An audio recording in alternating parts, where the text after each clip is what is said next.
আগুনের সংবাদ পেয়ে ফায়ার সার্ভিস কর্মীরা ছুটে এসেছে রাজধানীর হাজারীবাগে।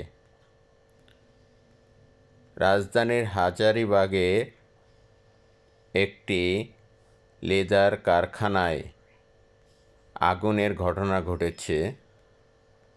অগ্নিসংযোগের ঘটনায় আটকে পড়েছে 8 থেকে 10 জন শ্রমিক। যদিও কারখানার কর্তৃপক্ষরা বলেছে আজ ছুটির দিন, এখানে তেমন শ্রমিক নাই।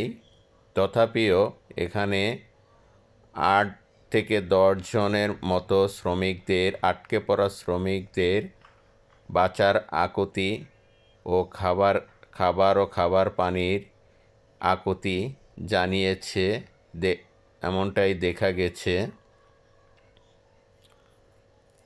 রাজধানীর হাজারীবাগের 5 তলায় একটি লেদার কারখানায় এই অগ্নিসংযোগের ঘটনা ঘটেছে।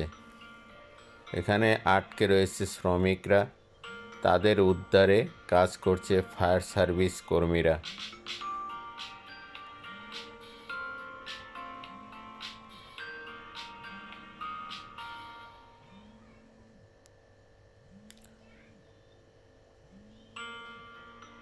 যানজটযুক্ত